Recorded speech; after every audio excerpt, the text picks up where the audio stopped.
Welcome back. This is Corporate Radar on CNBC-TV18. Well, Allcargo Logistics was under pressure yesterday on the back of a weak Q3 performance. Their revenues have shrunk this time. Margins have contracted. Ravi, Jakhar, who is the Chief Strategy Officer at Allcargo Logistics, joins us now to talk about that. Mr. Jakhar, thanks a lot for joining in. I want to first start by asking you about the situation in Q4, because in Q3, your revenues were under a lot of pressure. How is the situation in Q4? What is the kind of volumes and realizations that you're expecting to see? And is there more pressure in store? So thanks. It's a pleasure being on your show. As you would notice, over the previous few quarters, given the global trade environment, our performance has been seeing decline on the revenue and bottom line.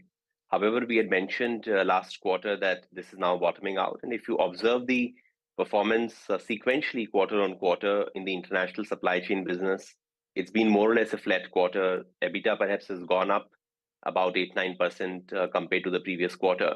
So we believe that this has been a bottoming out. The global trade environment has come to a subdued range, and we do not see immediate uptick in the quarter four.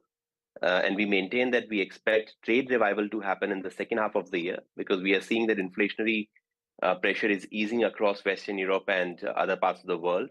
So on the back of interest rate cuts expected in the coming months, we expect consumer demand to revive, and that should lead to improved global trade in the second half of the year. Having said that, we also have been speaking about various cost initiatives on our side on the back of digitization, offshoring, and that has led to some good benefits, which would start to show up from the quarter of April itself.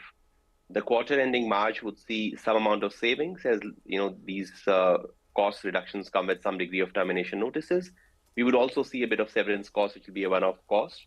But the outcome of this would be a leaner, more efficient organization, which would be able to grow on the back of contained costs. So that should be visible from the quarter of April.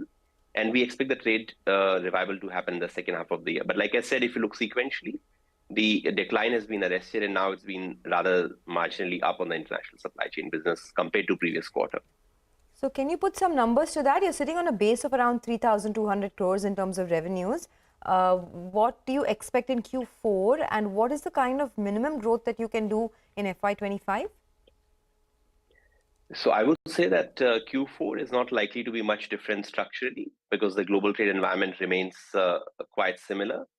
In terms of profits, like I said, FY25 onwards, which is from April onwards, we should see sequential improvement quarter on quarter. I would not put a specific number to it, but I would say Q1 FY25, given the cost initiatives and revival in the trade demand to follow, should be better than the current quarter, and then it should be sequentially improving. That's what our expectation is.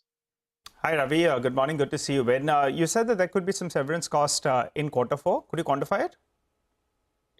I wouldn't put an exact number to it, but like I said, whenever we look at certain cost reduction on the personnel side in some of the geographies, that comes with one-off severance costs as well as we settle the amounts. But that will be a one-off amount, which could be there. But the outcome would be a sustained cost reduction on the back of a more leaner organization. That's how I would put it. Okay. We'll share exact numbers when we have them, yeah. All right, Ravi, you also announced that scheme, right? I mean, we have been chatting for the last couple of years or so, and, you all recently announced that scheme. By when does it, totally take place? By when does it get completed? Point number one. And there'll be some synergy benefits as well. So have you quantified that? Yeah, so indeed, like you said, we've been talking about it for the last couple of years, and this is like the final step in restructuring now. As you know, the scheme has been approved by the board in the month of December. It's currently with the exchanges. We believe that by the end of this year, January 25, December 24, that's the broad timeline in which we expect the scheme to go through. As you know, the international supply chain would become an independent company. And the biggest advantage would come on the side of contract and express logistics, which is currently in different step-down subsidies, and that comes along. Contract logistics and express logistics both cater to the same customer segment, which is ideally looking for fulfillment logistics. So therefore, we will be in a position to provide more integrated solutions of warehousing and express distribution. And therefore, there should be two kind of synergies there. One, on the customer side, we believe there should be an opportunity to enhance revenue, as we could gain higher market share within the customers. So share of wallet should increase with some of the customers. And second, naturally, on the organization structure itself, as two businesses which are so synergized and congruent come together, we should be able to rationalize on the org structure as well. So that would allow us to have synergies on the cost side, as well as synergies on the revenue side. Got it.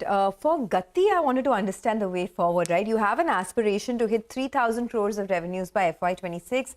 Are you on track to do that? And, what is the growth trajectory that we can expect up until then? So there are, 2 or 3 key components to Gati's growth strategy. First is operating strategy, where we want to continue to invest in infrastructure and improve the operations. That part has largely been done. I would say we are currently much improved than what we were a year ago as a service provider and amongst the best in the industry today. The operating measures are all matrices are in the range of 90% or above. So operationally, we have expanded the hub capacity, which is now good enough to take care of future growth as well. So operationally, everything is going well. On the commercial side, we anticipate revenue growth on the back of volume expansion. Now, if you see over the last few quarters, we have seen expansion in volume. But perhaps the first piece of revenue coming in is more from the larger accounts, and therefore the yield mix has changed a bit, which has led to revenue being more flat while the volumes have expanded. Going forward, we believe that the mix should improve, and that should lead to increased revenues as well on the back of continuing to increase volumes. So commercially, things look okay on the volumes and should improve on the revenue side. And with operations being more streamlined, we have already invested in people. You would be aware we have also added a little bit more competence on the management side with some key executives joining the board as well, and joining the company as well, which should help us allow faster expedited commercial growth.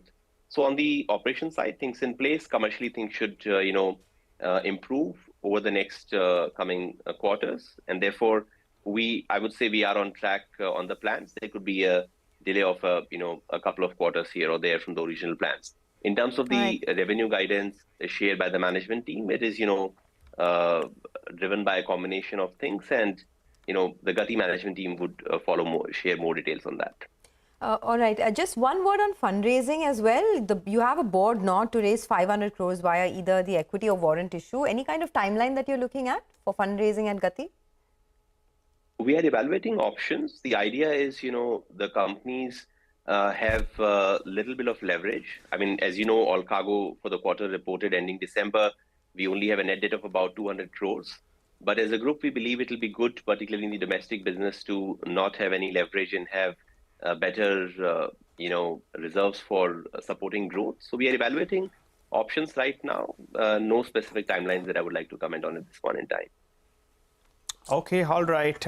Ravi, always good speaking to you. Thanks so much for joining in and giving us details with regard to how you see business shaping up. In the last couple of times you said, second half of the year, you hope that things will revive and things are bottoming out. So we'll hold you to that particular comment as well and wish you all the best.